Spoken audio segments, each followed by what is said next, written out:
Bismillahirrahmanirrahim. Assalamualaikum warahmatullahi wabarakatuh.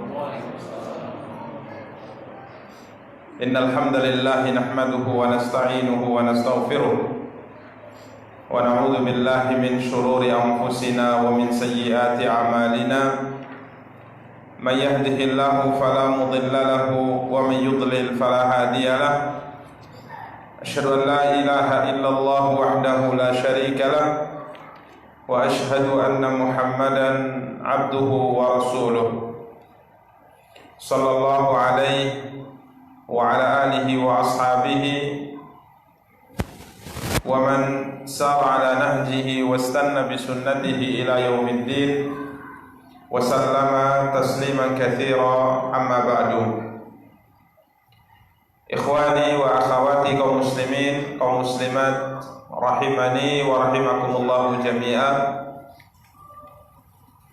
Puji dan syukur senantiasa kita ucapkan untuk Allah Subhanahu wa ta'ala yang telah memberikan kepada kita semua kesehatan dan kemudahan hingga kita bisa kembali bertemu di majelis ini, di pengajian ini, dalam rangka kembali mencoba untuk mempelajari ad-din, agama kita, agama Islam, dari apa yang disabdakan oleh Nabi sallallahu alaihi wasallam dalam hadis-hadis beliau. Salawat beserta salam semoga dilimpahkan oleh Allah untuk junjungan dan panutan kita, Nabi Allah yang mulia Muhammad sallallahu alaihi wasallam. Ikhwani wa akhawati kaum muslimin, kaum muslimat, rahimani wa rahimakumullahu jami'ah. Pada kesempatan yang berbahagia kali ini kita akan kembali melanjutkan kajian kita, mencoba untuk membaca dan menjelaskan kitab Riyadhus Shalihin karya Al-Imam Abu Zakaria Yahya Ibn Sharaf An-Nawawi rahimahullah, karya Imam An-Nawawi yang pada pertemuan yang lalu kita telah masuk pada pembahasan hadis yang ketiga, yaitu hadis Aisyah radhiyallahu taala anha, di mana beliau berkata, telah bersabda Nabi kita yang mulia Muhammad sallallahu alaihi wasallam, la hijrata ba'dal fathi walakin jihadun wa niyyatun fa idza stunfirtum fanfiru. Rasulullah sallallahu alaihi wasallam bersabda, tidak ada hijrah setelah penaklukan kota Makkah. Ya, tidak ada hijrah setelah penaklukan kota Makkah. Maksudnya adalah tidak ada lagi hijrah dari kota Makkah ke Madinah, dari kota Makkah ke tempat-tempat yang lainnya setelah kota Makkah ditaklukkan oleh Nabi kita yang mulia Muhammad sallallahu alaihi wasallam. Yang pada pertemuan yang lalu telah kita jelaskan, ini menunjukkan bahwa kota ini, kota Makkah, akan selalu berada di bawah kekuasaan kaum muslimin. Karena Nabi SAW menafikan hijrah dari kota ini ke tempat yang lainnya. Ya, sedangkan hijrah itu maknanya adalah meninggalkan negeri kafir menuju negeri Islam. Maka tatkala Nabi SAW mengatakan tidak ada lagi hijrah dari kota Mekah, menunjukkan bahwa kota ini setelah ditaklukkan oleh Nabi SAW sampai hari kiamat, dia akan tetap menjadi negeri yang di bawah kekuasaan kaum muslimin. Ini ikhwani kaum muslimin yang dimuliakan dan dirahmati oleh Allah Subhanahu wa taala. Walakin jihadun wa niyyah. Akan tapi yang masih ada adalah apa? jihad dan niat. Yani para penduduk kota Mekah yang tidak diperintahkan lagi untuk hijrah, masih ada bagi mereka kesempatan untuk mendapatkan pahala besar, yakni berjihad dan berniat, ya, berjihad dan berniat. Walakin jihadun wa niyatun, berjihad dan berniat. Fa idza stunfirtum famfiru, apabila kalian diseru untuk berjihad, maka hendaknya kalian harus berangkat untuk berjihad. Ikhwani kaum muslimin wa akhwati kaum muslimat yang dimuliakan dan dirahmati oleh Allah Subhanahu wa taala. Dalam hadis yang mulia ini Nabi sallallahu alaihi wasallam masih memberikan kepada penduduk Makkah satu harapan besar. Jika seandainya mereka ingin mendapatkan pahala, misalnya pahala hijrah, misalnya mereka ingin mendapatkan pahala jihad, apa yang mesti dilakukan? Niat. Ini faedah yang sangat besar terkait dengan pembahasan niat dan menghadirkan keikhlasan dalam amal. Di mana Nabi SAW mengatakan walakin jihadun wa niyyah, di mana seorang yang berniat untuk mengamalkan amal saleh, ya, berniat untuk mengerjakan amal saleh, sekalipun ia tidak mengamalkannya atau tidak jadi mengamalkannya, tidak bisa mengamalkan amal yang sudah ia niatkan, maka ia tetap mendapat pahala. Ia tetap mendapat pahala. Walakin jihadun wa niyyatun. Contoh misalnya seorang berniat mengerjakan satu ibadah. Ya, berniat mengerjakan satu ibadah. Ibadah tersebut tidak ia kerjakan, tapi sudah ada dalam hatinya. Kalau seandainya ibadah tersebut bisa ia kerjakan, maka pasti akan ia kerjakan. Maka orang ini mendapatkan pahala niat. Dia mendapatkan pahala. Ini menunjukkan bahwa niat, ya, sebagaimana telah kita jelaskan pada pertemuan yang lalu, sangat luar biasa dalam kehidupan. Apa susahnya kita berniat untuk mengerjakan kebaikan, berniat untuk mengerjakan kebaikan. Sekalipun Allah Subhanahu wa taala tidak memberikan kemudahan kepada kita untuk mengerjakan kebaikan tersebut, kita tetap dapat pahala niat. Ya. Walakin jihadun wa niyyatun. Kemudian Nabi sallallahu alaihi wasallam mengatakan, fa idza stunfirtum fanfiru. Ya, apabila kalian diseru untuk melakukan jihad, maka berangkatlah. Ikhwani kaum muslimin wa akhwati kaum muslimat yang dimuliakan dan dirahmati oleh Allah. Ini keadaan yang dijelaskan oleh para ulama yang apabila terjadi, maka jihad bagi seorang muslim hukumnya fardu ain. Ya, jihad bagi seorang muslim hukumnya fardu ain. Yang pertama, keadaannya adalah apabila pemerintah mengharuskan untuk berjihad. Ini keadaan pertama. Jadi kalau pemerintah Islam menyeru untuk melakukan jihad, maka jihad hukumnya apa? Fardu ain. Ya, sebagaimana disebutkan oleh Nabi sallallahu alaihi wasallam dalam hadis ini, fa idza stunfirtum famfiru. Ya, ini ikhwani kaum muslimin keadaan yang pertama. Keadaan yang kedua, idza hadara baldatal adu, ay ja'al adu hatta wasala ila al baladi. Yani tatkala musuh menyerang negara. Ya, musuh menyerang negara. Di mana contohnya misalnya negara diserang oleh musuhnya, ya, negara Islam diserang oleh musuh kaum muslimin, ya, dijajah, diserang misalnya. Maka semua kaum muslimin yang ada di negara tersebut yang mampu untuk berjihad, maka diwajibkan untuk apa? Berjihad membela negara Islam tersebut. Ini keadaan yang kedua, yang hukum jihad hukumnya apa? Fardu ain. Ya. Kemudian yang ketiga, yang hukumnya fardu ain, apabila seorang muslim sudah bertemu dengan musuhnya di medan perang, sudah berhadap-hadapan di medan perang, ya, maka hukum bagi muslim yang berada di medan perang tersebut, tatkala sudah berhadapan dengan musuhnya, hukum berperang, hukum berjihad baginya, hukumnya fardu ain. Bahkan Allah Subhanahu wa taala sampai mengancam bagi yang melarikan diri dari medan perang tatkala harus berperang dengan musuh, kemudian dia lari dari medan perang, maka ancamannya berat. Ancamannya neraka jahanam.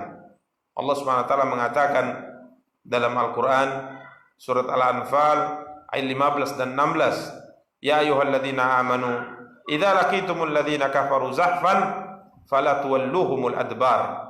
Wahai orang-orang yang beriman, apabila kalian telah bertemu dengan orang-orang kufar di medan perang, fala tuwalluhumul adbar, maka tidak boleh kalian lari dari medan perang. Allah Subhanahu wa taala mengatakan wa may yuwallihim duburahu, barang siapa yang lari dari medan perang di hari itu, maka untuknya murka Allah dan tempat kembalinya neraka jahanam, dan neraka jahanam adalah seburuk-buruk tempat kembali. Kecuali kalau ia mundur untuk menyusun strategi perang selanjutnya, atau ia mundur untuk bergabung dengan pasukan yang lebih besar karena jumlah lawan yang dihadapi tidak sebanding dengan pasukannya. Ini dikecualikan. Tapi kalau tidak dengan alasan ini, ya, pasukan itu jumlahnya seimbang dengan jumlah dia. Dan dalam aturan Islam 1 lawan 2 itu dianggap seimbang. 1 banding 2 itu seimbang. Tapi kalau sudah 1 banding 3 itu tidak seimbang. Jadi sudah boleh mundur. Walaupun kita lihat pasukan kaum muslimin di semua medan perang sekalipun tidak sebanding, ya, 1 banding 100 pun mereka tetap apa? Maju. Untuk bayangkan di perang Mu'tah 4.000 melawan 250.000. 1 banding berapa itu? 4.000 melawan 250.000. Maju mereka tetap. Ya, mereka tetap maju. Luar biasa. Ini kaum muslimin yang dimuliakan dan dirahmati oleh Allah. Ini keadaan ketiga, jihad hukumnya fardu ain. Keadaan keempat, apabila seorang pasukan atau seorang warga dibutuhkan untuk ikut karena memang ada alat yang tidak bisa dioperasikan kecuali olehnya. Pasukan tentara yang lain tidak ada yang bisa mengoperasikan kecuali dia. Maka bagi orang yang dibutuhkan di medan perang ini, hukum jihad baginya apa? Fardu ain. Ini 4 keadaan hukum jihad menjadi fardu ain.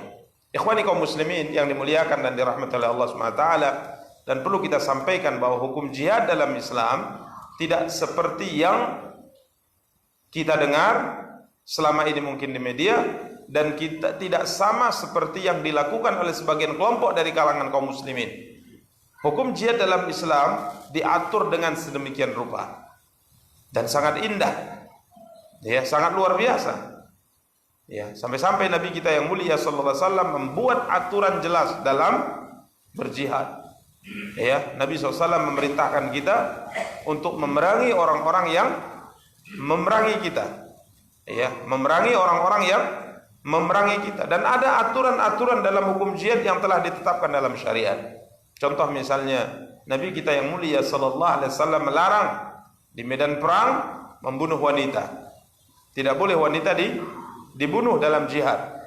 Ya. Kemudian tidak boleh membunuh anak-anak. Tidak boleh membunuh alim ulama yang ada di agama lain yang tidak ikut serta dalam berperang, seperti misalnya berada di tempat-tempat ibadah mereka. Nabi katakan jauhi itu, jangan dilakukan pembunuhan, jangan dilakukan penghancuran. Nabi SAW juga katakan jangan hancurkan gedung-gedung. Nabi SAW katakan jangan tumbangi pohon-pohon, kata Rasulullah. Itu aturan jihad dalam apa? Dalam Islam. Intinya kita berperang dengan orang-orang yang hanya memerangi kita. Dan ada aturan-aturan yang sangat jelas dalam jihad. Seperti misalnya, siapakah orang-orang atau musuh-musuh yang harus diperangi dalam Islam? Itu ada aturannya. Dan siapa musuh-musuh dari kalangan orang kafir yang tidak boleh diperangi? Ada aturannya. Dan kalau sudah terikat perjanjian damai dengan satu kelompok dari kalangan orang-orang kafir, maka perjanjian ini mesti dijaga dan tidak boleh dikhianati, tidak boleh dilanggar. Ya, karena orang kafir dalam Islam itu terbagi pada beberapa bagian. Ada kafir zimmi, ada kafir muahad, ada kafir musta'man, dan ada kafir harbi. Ada 4 jenis orang kafir dalam pembahasan hukum fikih yang dijelaskan oleh para ulama kita. Siapa kafir zimmi? Kafir zimmi adalah orang-orang kafir yang tidak beragama Islam yang hidup di negara Islam, yang pemerintah Islam memberikan jaminan keamanan, keselamatan untuk mereka. Ini tidak boleh diganggu, tidak boleh diperangi, tidak boleh dizalimi, tidak boleh disakiti. Kemudian yang kedua, kafir mu'ahad. Orang-orang kafir yang memiliki hubungan perdamaian dengan kita. Ya, dia misalnya negara-negara kafir memiliki hubungan perdamaian dengan negeri kita Indonesia misalnya. Maka setiap warga negara mereka yang pemerintahnya sudah terikat perjanjian damai dengan kita, setiap warga mereka itu tidak boleh kita kita ganggu tatkala mereka datang. Ya, tatkala mereka datang itu tidak boleh kita ganggu. Karena apa? Pemerintah kita sudah terikat perjanjian damai dengan mereka. Kemudian ada kafir musta'man. Kafir musta'man itu kafir yang masuk ke negara Islam yang diberi jaminan keamanan sekalipun dia adalah kafir yang menyerang kita. Contoh misalnya para utusan-utusan dari negara-negara mungkin yang menjajah kita, yang memerangi kita, tapi tatkala dia masuk ke negeri kita ingin menyampaikan pesan pemerintahannya, masuknya itu dengan jaminan. Maka itu tidak boleh diperangi, tidak boleh dibunuh, tidak boleh disakiti. Ya, sekalipun mungkin yang memberi jaminan kepadanya hanya satu orang dari kalangan kaum muslimin. Ya, coba lihat dalam catatan sejarah Islam, siapapun yang masuk ke negeri Islam, sekalipun dia memerangi kaum muslimin, tapi masuknya dengan jaminan, tidak ada seorang pun kaum muslimin yang boleh mengganggunya. Ini kaum muslimin yang dimuliakan dan dirahmati oleh Allah. Maka Nabi SAW sampai mengancam, apa kata Rasulullah? Man qatala mu'ahadan lam yarah raihatal jannah. Barang siapa yang membunuh seorang kafir yang terikat perjanjian damai dengan kaum muslimin, maka hukumannya di akhirat, muslim yang membunuh ini tidak akan mencium bau surga. Luar biasa Islam mengatur jihad yang sangat indah, sangat luar biasa. Jadi bukan serampangan. Ya, bukan serampangan. Ini jihad, akan tapi yang dibunuh adalah orang-orang kafir yang terikat perjanjian damai dengan pemerintah kita. Jihad yang dibunuh adalah anak-anak dan perempuan. Jihad yang dibunuh adalah orang-orang kafir yang tak tahu menahu. Yang melakukan pembantian siapa, yang dibunuh siapa nggak tahu. Nggak ada keterkaitan. Ini bukan jihad namanya. Ya. Kemudian juga bahkan yang dibunuh kaum muslimin. Ini jihad apa? Ya, ingin masuk surga, ingin mendapatkan bidadari surga, tapi dengan melakukan maksiat itu bagaimana? Gak nyambung sebenarnya. Anda ingin masuk surga harus melakukan kebaikan. Anda ingin masuk surga harus melakukan amal saleh. Datang sebagian kelompok masuk surga, tapi melakukan maksiat. Membunuh orang yang tak bersalah hukumnya dosa. Lalu apakah dengan dosa itu Anda masuk surga? Mereka mengatakan ya. Mereka bisa meminang bidadari dengan itu. Ini bagaimana coba? Ini agama mana? Agama apa ini? Ya, ini luar biasa ikhwani kaum muslimin dan dimuliakan dan dirahmati oleh Allah Subhanahu wa taala. Hal yang sangat menyedihkan. Yang Islam itu bukan seperti itu. Aturannya sangat jelas dalam Islam. Ya, jadi bukan serampangan.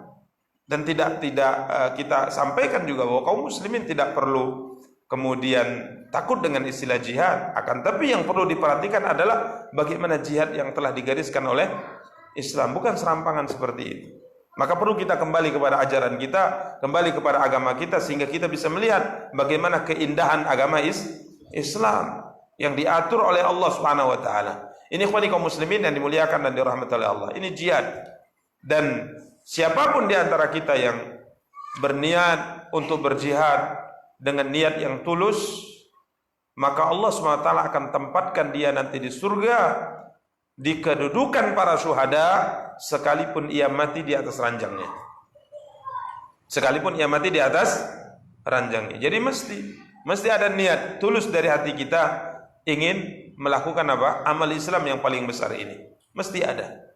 Tapi tentunya sebagaimana saya katakan, pelajarilah jihad yang benar. Jangan kita punya keinginan sudah rakit bom kemudian mulai. Ini bukan jihad namanya. Ini bukan jihad. Sebagian orang mengatakan ini jahat, bukan jihad. Ini jahat, bukan jihad. Nih ya. Jadi ini perlu diperhatikan.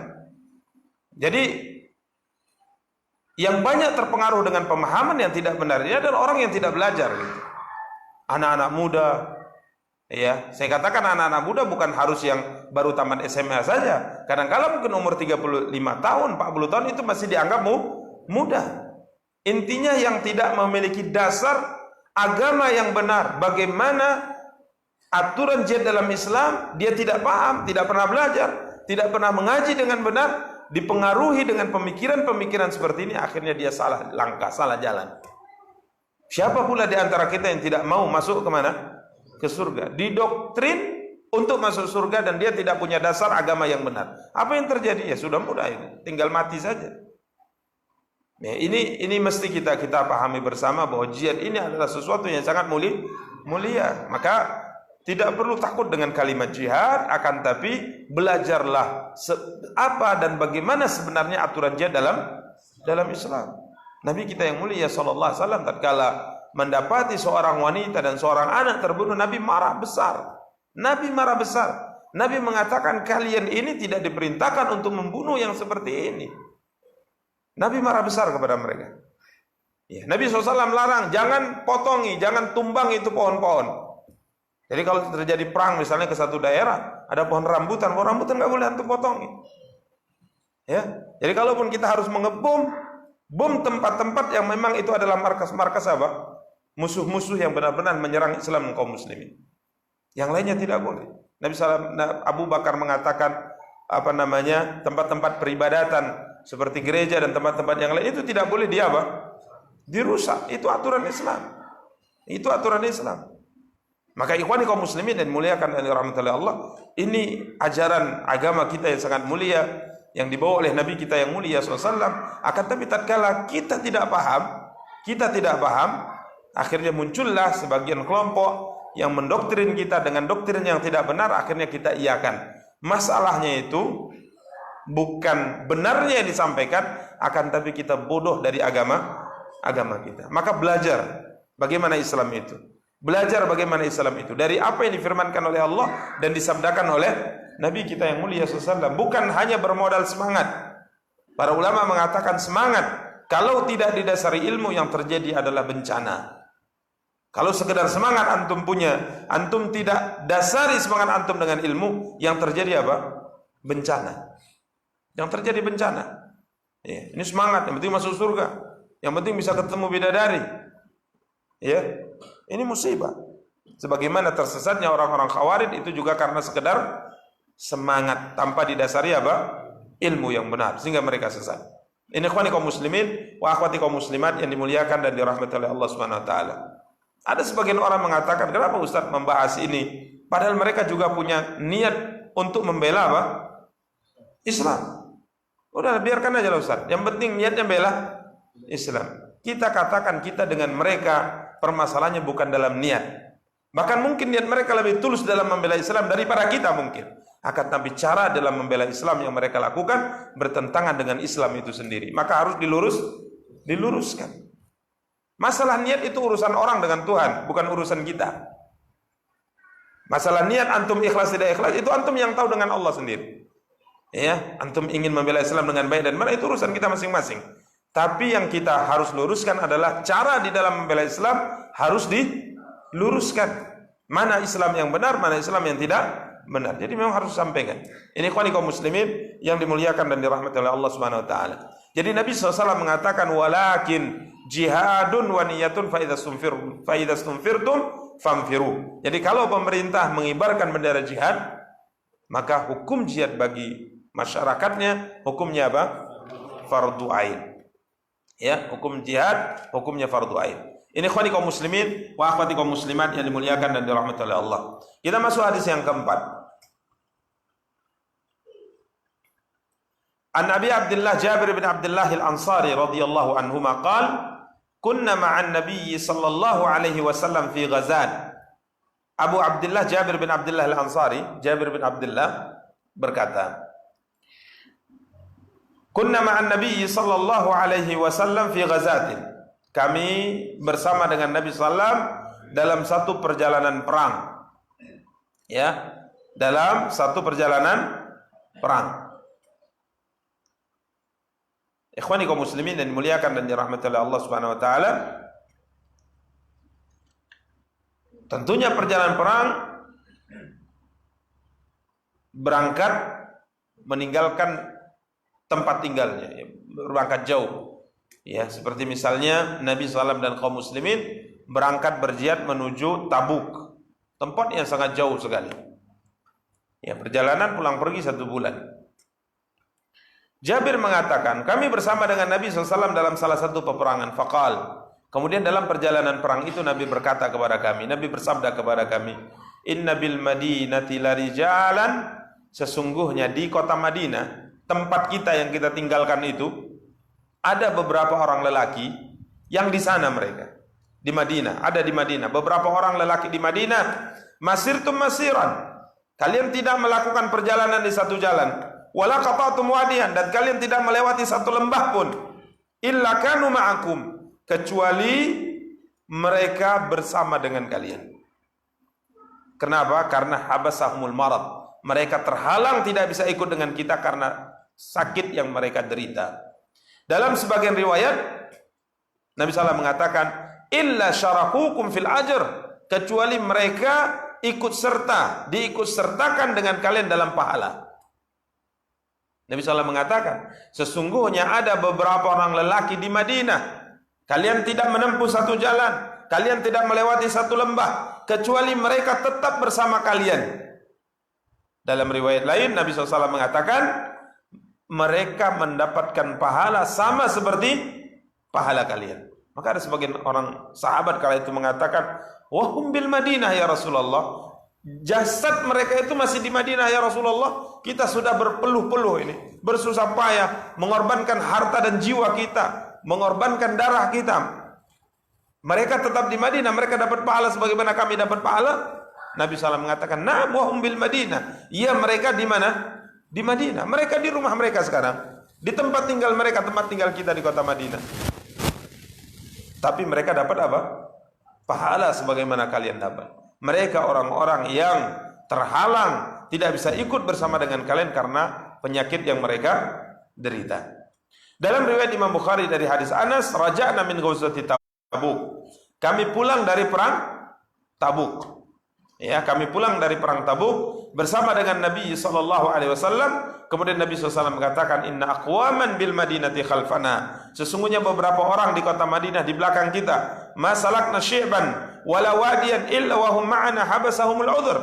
Tidak ada di antara kita yang menempuh satu jalan, tidak ada menempuh satu lembah, kecuali mereka tetap bersama kami. Mereka terhalang apa? Udhur. Ikhwani kaum muslimin wa akhwati kaum muslimat yang dimuliakan dan dirahmati oleh Allah Subhanahu wa taala. Perhatikan hadis yang mulia ini. Ini masih terkait dengan masalah niat.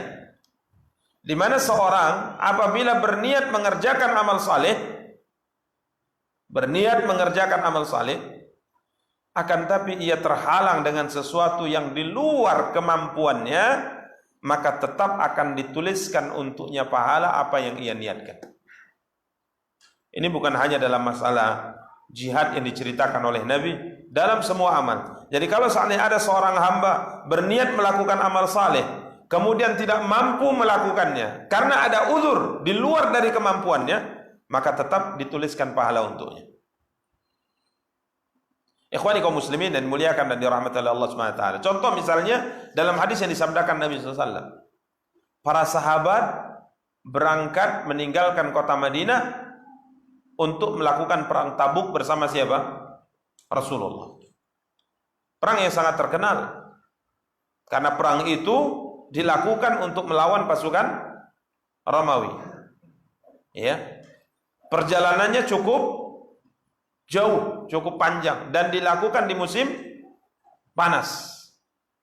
Ya, di saat air kurang, makanan juga kurang, musim paceklik, kemudian buah-buah kurma itu kalau musim panas sudah mulai ranum. Sudah mulai apa? Ranum. Dalam artinya sudah mulai masak. Yang biasanya kebiasaan orang Arab itu kalau sudah datang musim panas mereka berlibur, istirahat. Mereka menetap di rumah-rumah mereka, menetap di kebun-kebun mereka, malas melakukan perjalanan jauh-jauh. Kenapa? Karena musim panas. Makanya kalau di sana liburan panjang itu ya musim panas. 3 bulan mereka libur. Sekolah pun libur 3 bulan. Musim panas. Ya, jadi dalam keadaan yang berat seperti ini, ya, persiapan makanan kurang, perjalanannya jauh, ya kan? Kebiasaan mereka itu memang tidak mau melakukan perjalanan safar di musim panas, dan musuh yang akan dilawan juga bukan musuh sembarangan. Pasukan apa? Romawi, salah satu di antara 2 negara adidaya di zaman itu.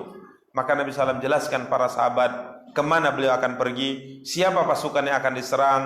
Maka Nabi ajak para sahabat untuk apa? Bersiap-siap. Bersiap-siap. Maka luar biasa para sahabat bersiap-siap. Dan Nabi SAW ajak para sahabat untuk bersedekah, membantu menyiapkan pasukan perang ini, karena jumlahnya 30.000 pasukan. Sedangkan kendaraannya sedikit.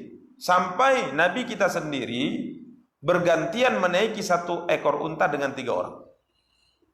Bayangkan itu.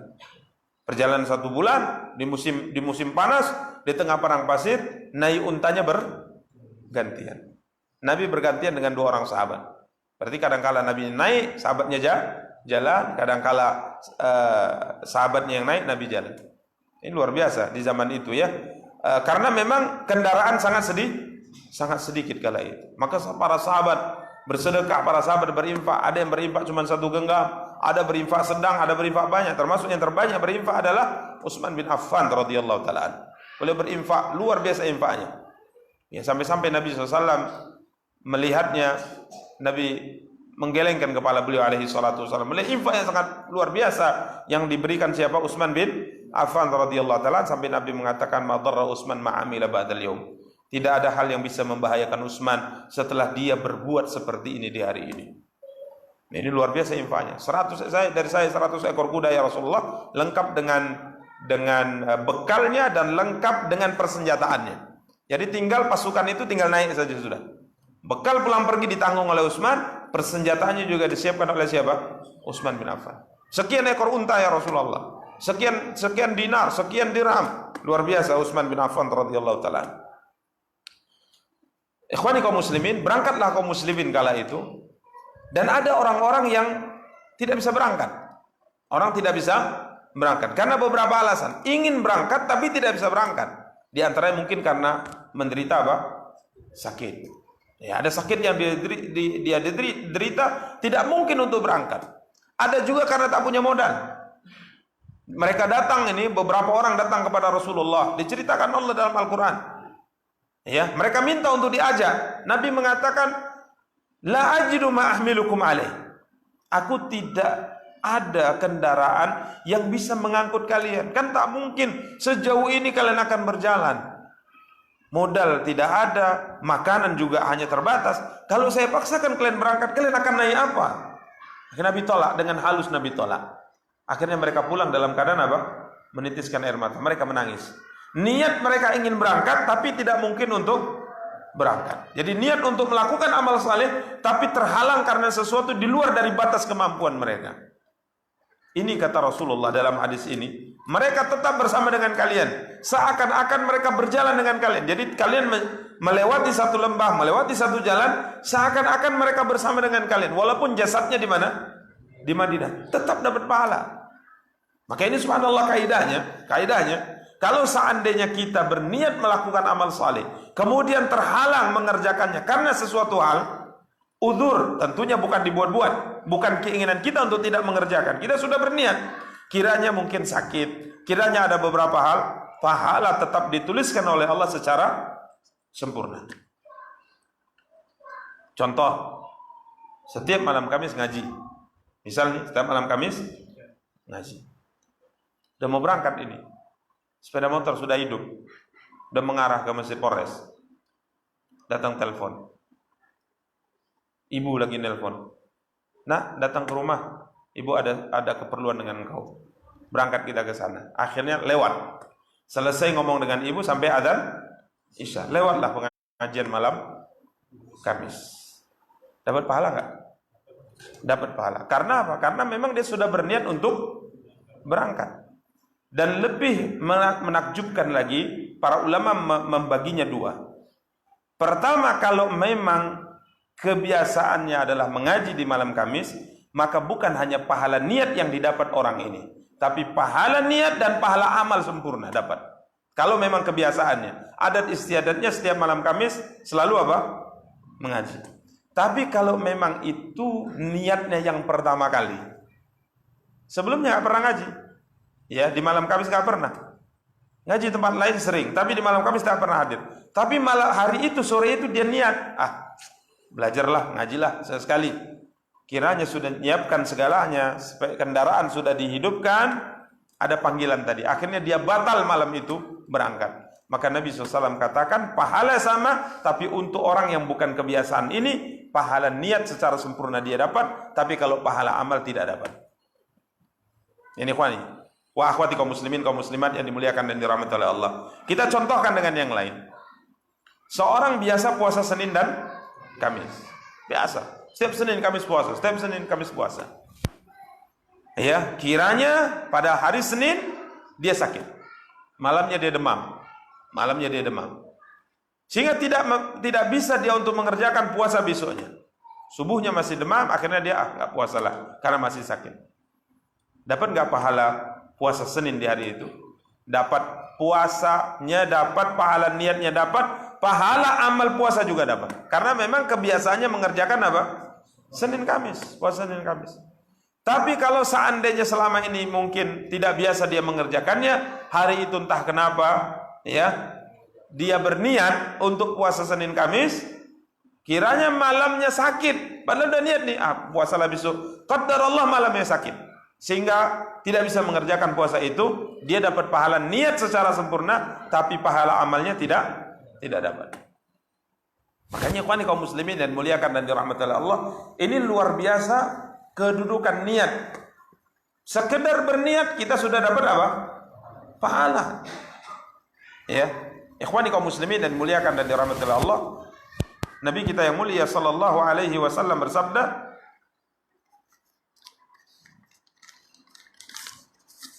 Nabi sallallahu alaihi wasallam bersabda dalam hadis, barang siapa apabila seorang hamba sakit atau melakukan perjalanan safar, kutiba lahu misla ma kana ya'mal muqiman sahihan, akan dituliskan pahala untuknya amal yang dia kerjakan tatkala dia mukim dan dia sehat. Jadi kalau kita sakit tentunya ada beberapa amal yang tidak bisa kita kerjakan. Salat berjamaah kita tidak bisa hadir, puasa tidak bisa kita kerjakan. Walaupun kita terbaring di pembaringan, kita terbaring di rumah kita, pahala untuk semua amal itu tetap dicatat. Kita melakukan perjalanan safar, tentunya sholat sunnah mungkin nggak bisa kita kerjakan. Misalnya, tetap dituliskan apa? Pahala. Ini salah satu di antara bentuk kasih sayang Allah SWT kepada kita. Ya, kita sering sholat berjamaah, siap sholat berjamaah, kemudian karena sakit tidak hadir sholat berjamaah, tetap dapat pahala sholat berjamaah. Ini ikhwani kaum muslimin wa akhwati kaum muslimat yang dimuliakan dan dirahmati oleh Allah. Berapa menit lagi? 8 menit lagi. Taib. Jadi ini ya hadis yang terkait dengan niat. Jadi seorang yang berniat melakukan satu amal, kalau seandainya amal itu merupakan kebiasaannya, senantiasa dia kerjakan, tapi terhalang karena ada udzur, pahalanya pahala niat sempurna dan pahala apa? Pahala amal. Tapi kalau selama ini amal itu bukan amal yang biasa dia kerjakan, akan tapi hari itu dia berniat untuk mengerjakan, kemudian terhalang karena udzur, dia dapat pahala apa? Pahala niat secara sempurna. Maka berniatlah untuk selalu melakukan kebaikan. Berniat untuk melakukan kebaikan. Azam. Tapi juga bukan sekedar angan-angan ya, betul-betul berniat. Kalau seandainya ada kesempatan kita memang akan kerjakan. Sampai-sampai Nabi SAW menggambarkan salah satu di antara orang yang sangat luar biasa mendapatkan pahala niat yang sempurna, tatkala dia mendapatkan seorang yang kaya yang selalu bersedekah.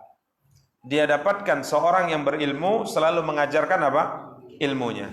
Datang kita yang tak punya harta, kita bilang gini, kalau seandainya aku punya harta sebagaimana bapak itu punya harta, aku akan bersedekah sebagaimana dia bersedekah. Nabi mengatakan dia dan bapak yang bersedekah dalam pahala niat sama. Nanti apa susahnya? Ada orang bersedekah 1 miliar untuk bangun masjid. Kita dengar Ya Allah, kalau aku punya uang, sebagai pendepok punya uang, aku akan kerjakan, tapi bukan sekedar angan-angan ya, betul-betul berazam. Makanya nanti kalau seandainya antum menjadi miliarder kaya, jangan lupa, karena biasa orang ini janji kalau tak punya, kalau sudah punya lupa dengan janjinya, itu biasa itu. Kalau belum janji kemana-mana, kalau sudah, nah ini memang penyakit manusia seperti ini.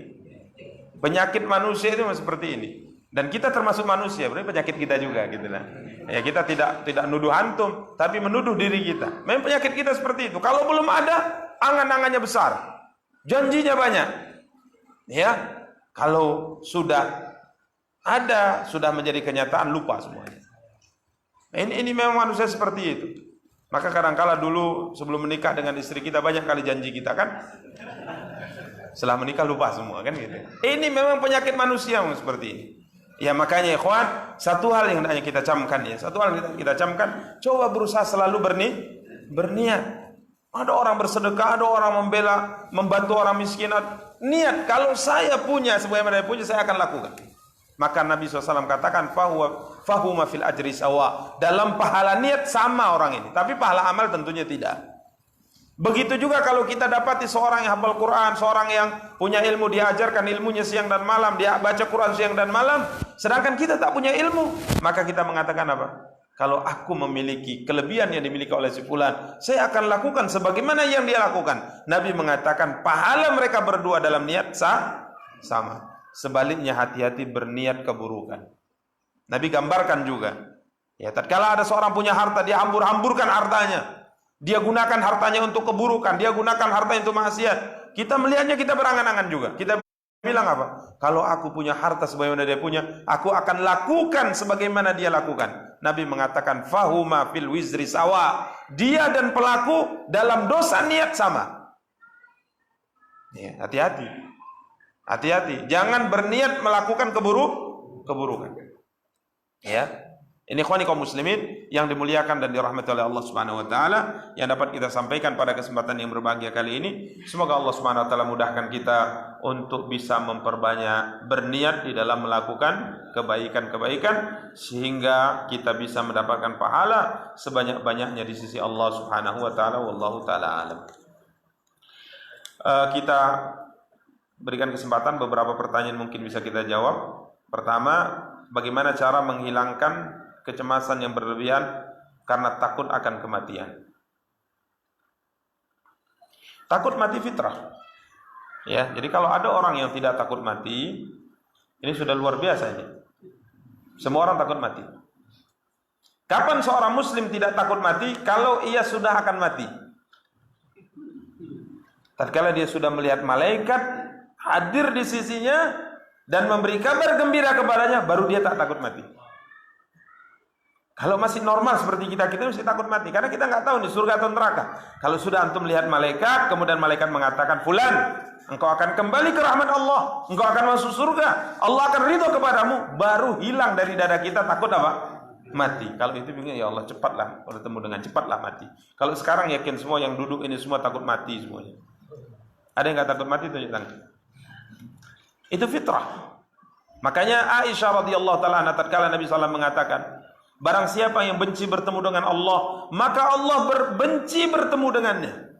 Maka Aisyah langsung bertanya, ya Rasulullah, semua kita takut mati, berarti semua kita ini benci bertemu dengan siapa? Dengan Allah. Nabi mengatakan bukan itu maksudnya wahai Aisyah. Karena seorang muslim tatkala nyawanya akan dicabut, dia sudah bisa melihat malaikat. Kemudian malaikat memberi kabar gembira kepadanya. Seperti ini, seperti ini, seperti ini, maka dia akhirnya ingin bertemu dengan siapa? Dengan Allah setelah dapat kabar gembira. Adapun sekarang tatkala kita belum akan meninggal, tentunya ini fitrah. Ini memang tabiat kita, takut apa? Mati. Apalagi dengan melihat kanan dan melihat kiri kita. Harta yang sudah susah payah kita kumpulkan, anak istri kita, keluarga kita, akhirnya berat bagi kita meninggalkan apa? Dunia ini. Ya, berat bagi kita meninggalkan dunia. Tapi ini memang satu hal yang fitrah, akan tapi jangan berlebihan. Jangan berlebihan. Maka kalau pertanyaannya berlebihan, ya, rasa takut, kecemasan yang berlebihan karena kematian, kalau sudah sampai berlebihan ini jangan. Karena biasanya orang yang sudah berlebihan takut mati, dia sangat cinta dengan dunia ini. Jangan berlebihan. Kalau takut mati, fitrah. Karena kita takut apa yang akan terjadi setelah kematian. Kalau setelah mati jadi tanah, nggak apa-apa. Semua kita berangan-angan mati, nggak apa-apa. Tapi setelah mati ada kehidupan. Jadi orang-orang yang mati dari dulu sampai sekarang, mereka tidak hilang. Catatannya tidak hilang. Nggak ada lagi mereka. Ada mereka di satu alam, nunggu sampai hari kebangkitan. Ya. Jadi kalau ayah kita meninggal, ibu kita meninggal, keluarga kita meninggal, kita tidak hilang. Kita tidak hilang. Muhammad meninggal, Ali meninggal, Fulan meninggal, mereka tidak hilang. Mereka tetap ada tapi pindah ke satu alam sebelum masuk alam akhirat nanti. Alam barzakh namanya. Ini luar biasa. Jadi kalau berlebihan, cemas, takut mati, ini berbahaya. Karena bisa sampai pada tingkat nanti terlalu mencintai apa? Dunia. Sehingga cinta kali sama dunia, sehingga tidak mau berkorban. Tidak mau melepaskan dunianya, tidak mau berjuang, tidak mau bersedekah. Karena apa? Sangat berlebihan dalam takut apa? Takut mati. Wallahu ta'ala alam. Ini kita jawab minggu depan insyaallah. Saya kantong ini soalnya. Bagaimana sikap istri apabila ada suami yang sering berbuat kasar kepadanya dan mengusirnya keluar dari rumah? Ini suami perlu belajar nih. Ya, ini insya Allah kita jawab pada pertemuan akan datang. Insya Allah kita akan jawab dari sisi bagaimana kita sudah belajar agama dengan baik dan benar, kok masih berbuat seperti ini kepada para istri. Istri itu diibaratkan oleh Nabi gelas-gelas kaca. Ya, jadi harus disayang. Nabi SAW bilang apa? Khairukum li ahli. Sebaik-baik kalian adalah orang yang paling berbuat baik kepada siapa? Keluarganya. Ini saya kantongi ya. Insyaallah saya jawab. Ya, ini bukan pembelaan kepada kaum wanita kan, tapi agar semua kita tahu bagaimana adab kita kepada istri. Ya, kalau yang nggak ada istri ya mohon maaf, berarti jawabannya nggak cocok. Kita cukupkan. Subhanakallahumma bihamdika asyhadu an la ilaha illa anta astaghfiruka wa atubu ilaik. Wassalamualaikum warahmatullahi wabarakatuh.